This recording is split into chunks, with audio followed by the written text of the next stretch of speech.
Jai Mahamaya ki jai, Vishveshpari Mata ki jai, Bole Baba ki jai, Mahasaraswati Mata ki jai. In our last discourse, we heard about the false Sukacharya, Brihaspati, leaving the demons, and then the demons realized that they had been duped, and they went back to their guru, the true Sukacharya, and asked for forgiveness. And he forgave them and also told them what Brahma had told him about the future. So we'll read about all that in chapter 15 as we go on. Vedavyasa said, O King Janamejaya, Prahlada was glad to hear the above words, the high-souled Bhargava of Sukacharya. Knowing fate to be the strongest, he addressed the demons, never in this battle will victory be ours. Then the victorious demons, infatuated with pride, told Prahlada, what is fate? We do not recognize it. We ought to fight. O Lord of us, fate reigns over those that are idle, not energetic. Here, has fate any shape? Who has created it? Has anybody ever seen fate? However, let us gather strength and fight. You are very intelligent and all-knowing. It is proper that you should take our lead in the fight. Prahlada, the king of the demons and destroyer of many enemies, became the general and challenged the Devas to fight. On seeing the demons in the battlefield, the Devas, dressed in arms and weapons, began to fight with them. For a full 100 years, the dreadful battle was fought between Indra and Prahlada. On seeing this, all the Munis were astonished. O king, in the fearful battle, the demons, with their general Prahlada, the followers of Sukacharya, actually did get the victory for the moment. Then Indra, advised by their guru Brihaspati, began to remember the goddess of the universe, the Most High, the giver of welfare, the destroyer of all sorrows and calamities, and the bestower of freedom. They began to worship her and sing hymns to her with great devotion. Indra said, victory be to the name of the goddess Mahamaya, the eternal mother, the holder of the trident, holder of the conch shell, disc, club, and lotus, the giver of no fear. Salutations to thee, the goddess of the universe. Thou art the supreme heroine in everything that relates to force that is described in the Sakti Darsana Sastras. Those are the 10 tattvas. Thou art mother. Thou art the Mahavidya, the supreme knowledge. O world mother, thou art the Mahakundalini, the great serpent fire. Thou art the everlasting existence, intelligence, and bliss. Thou art the deity of the vital fire, the prana. Thou art the deity of the Agnihotra, the maintenance of the sacred fire and oblations to it. Thou art the holy flame, burning always in the eternal space in the heart. Salutations to thee, O Mother. O Mother, be pleased unto us. We have become powerless. Protect us, O Mother. We are defeated by the demons, O Goddess. Thou art endowed with all powers. Thou art our sole refuge in this universe in times of distress, and thou art the only one strong and capable to remove all our dangers. O Goddess, those who incessantly meditate on thee are really happy, and those that do not meditate on thee, their fear and sorrows are never removed. Those that want ultimate freedom from bondage and who meditate on thee always, those pure souls, being free from ahamkara and free from attachment, go, no doubt, beyond this ocean of the world. O world mother, thy prowess is ever manifested whenever protection is demanded. You always come forward and relieve the distressed. You are the great destroyer. You are the time incarnate of all these worlds, O Mother. We are fools. How can we appreciate your qualities? Brahma, Vishnu, Mahesh, and myself, Sun, Yama, Varuna, fire, air, the high-souled Munis are all unable to realize your unequaled powers. Salutations to thee. Thou art blessed that those are blessed that are devoted to thee. They are the great souls. They always dive in the ocean of bliss, being always free from the fangs of the samsara. Those that are not your devotees cannot cross this ocean of samsara, where the birth and death are the billows.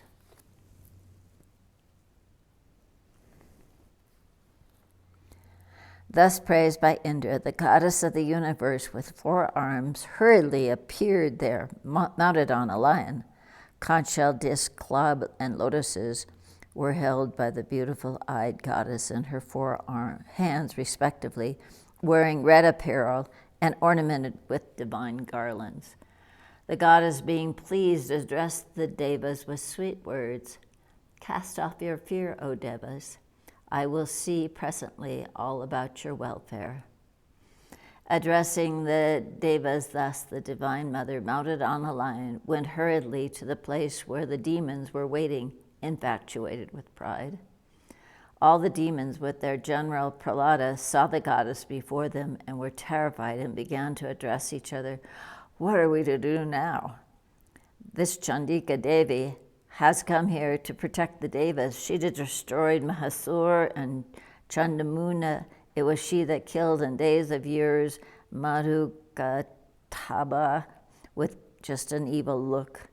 Seeing the demons thus full of sorrowful thoughts, Prahlada addressed the demons. It is better not to fight, but let us fly away altogether. Then the deitas, the demon Namui, told the demons ready to fly away, if you fly away, this world mother will instantly kill you all with weapons in her hands. Do that by which we can protect us. Let us worship the goddess of the universe, and getting her permission, we will go this very day back to Patala. Prahlada said, I will worship the goddess Mahamaya, the creatrix, preservix, and destructress of the universe, the world mother and the assurer of safety to her devotees. Thus saying, the knower of highest knowledge, Prahlada, the devotee of Vishnu, began to sing hymns with folded hands in praise of the goddess, the upholder of the universe. I bow down to thee, the incarnate of Mantram Hrim, the refuge of all, and within whom this whole universe, moving and unmoving, is appearing untruly as a snake is mistaken for a garland of flowers. O goddess, all these universes, moving and unmoving, have sprung from thee. Brahma, Vishnu, and others are creators, preservers in name only. Thou hast created them all. O Mahamaya, you are the divine mother of all. When you have created the demons and the Devas, how can you see any difference between the Devas and the demons? And as a mother makes no distinction between her good sons and bad sons, so you are not to make any difference between us and the Devas. This is our prayer to you. O goddess, you have been sung in all of the Puranas as the world mother. Therefore, O mother, we are your sons just like the Devas are. O mother, as they have got their interests, so we have got our interests too. Therefore, there is no difference between the Devas and the demons. Therefore, if anyone makes any difference, it is due to a subtle error. O goddess, as we are attached to wealth, wives, and other pleasures of the senses, so the gods are also. O goddess, how then can any difference exist between them and us? O mother, they are the sons of Maharishi Kasyapa. We also are his sons. Therefore, you cannot have partiality for them before us. O world mother, in you no such difference is visible anywhere. Therefore, do you preserve equality amongst us both. The demons and Devas all have sprung from the permutations and combinations of the 3 qualities. Then how the Devas, being embodied, can possess more qualities than us? Every embodied soul possesses always cupidity, anger, covetousness. How then can one expect to remain without any quarrels with others? We think that it is all sport with you to see our opinions different, rather contradictory, and it is you who got us involved in quarrels with each other, and it is your pleasure to witness how we fight against each other. O sinless one, O Chamunde, were you not so fond to see our fight? How then, we being brothers, are we at war with each other? Certainly it is your divine sport. O goddess, I know what is religion. I know what is it, who is Indra. It is the very idea to enjoy the essential pleasures that is the only cause of our incessant quarrels. O mother, you are the sole ruler of the samsara. No sensible man can carry out the words of a man who yearns for something.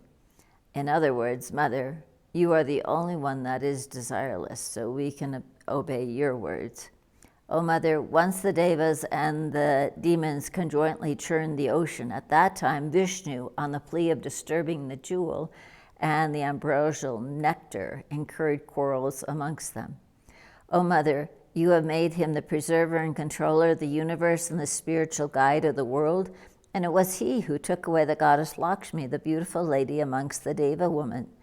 Indra, the lord of the gods, took the elephant named Aryabhata and the flower Parichata, the heavenly cow yielding all desires, and the horse, sacred horse, Ukrasrava. Thus, through the desires and devices of Vishnu, they got all the excellent things. Well, what a wonder is it that the Devas were considered holy persons after they committed such unholy acts. No doubt the Devas had done a very heinous crime, O mother. You can judge yourself what is the just and unjust thing in this case. What is religion, and where is religion? And what are the acts done by religious men? What is unrighteous justice and purity? You better examine which party has observed virtue, who has shown uprightness, justice, and purity, to whom victory and defeat are due.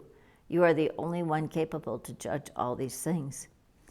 Alas, if anyone considers, one will find the world in the field of dissensions and quarrels. The argumentors took to the logical reasoning only.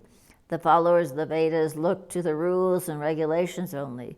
These so-called men of gross ideas, they acknowledge that this world is created and preserved by the one only, and yet they quarrel amongst each other.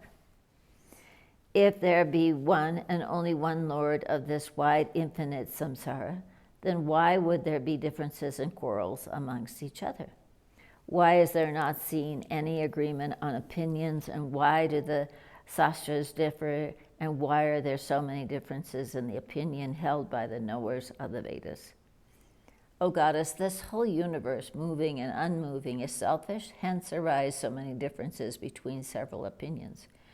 There was no one unselfish in this world, and there would be no unselfish person born hereafter. Look, the moon stole away, perforce knowingly, the wife of Brihaspati. Indra, knowing what is religion, stole away the wife of Gotama. Brihaspati enjoyed forcibly the wife of his younger brother, and also he outraged his elder brother's wife in her pregnant state and cursed the boy in the womb and made him blind. What more to say than a Vishnu, all full of sattvic qualities, served perforce the head of, severed perforce the head of Rahu. O mother, look to the case of my grandson Bali, who used to pay due respects to all, who was the foremost amongst the virtuous, observer of righteous truth, performer of sacrifices, liberal, peaceful, and all-knowing. The pretender Vishnu, taking the form of a dwarf in his Vamana incarnation, deceived Bali and took away all his kingdoms. Alas, still the intelligent, good persons reckon the Deva Vishnu as the preserver of the religion. What a wonder. Those who are flatterers become victorious in the world, and defeat come to those that speak of Dharma. O goddess, you are the mother of all the worlds. Do whatever you like. But you should know that the demons are all under your protection. Kill or save them as you like. The Divine Mother said, "O demons, leave you all the anger arising from this warfare, and go without any fear to Patala, and live there at your ease and happiness. Better now wait on time, fate, whether you will get auspicious or inauspicious fruits for your deeds. Know whoever is desireless and unattached, to him happiness is always and everywhere. Whose mind is avaricious, he does not get peace and happiness, even if he acquires the whole triloki. Even in the Golden Age, avaricious persons did not get happiness, though they acquired the fruits of their actions. Therefore, you get yourself freed of your sins and obey my order and leave the earth and go down to Patala." On hearing the Devi's words, the demons obeyed, and bowing at her feet and preserved by her, went to Patala. Then the Devi disappeared, and the Devas went away to their own homes. Thus the Devas and the demons, abandoning their feelings of enmity toward each other, lived in peace. O king, he who hears this fact gets himself freed from all sorts of calamities and reaches the highest peace. Here ends the 15th chapter in the 4th book of the Srimad Devi Bhagavatam, the Mahapurana of 18,000 verses on the truce between the demons and the Devas and on their departure with peace, by Maharishi Veda Vyasa.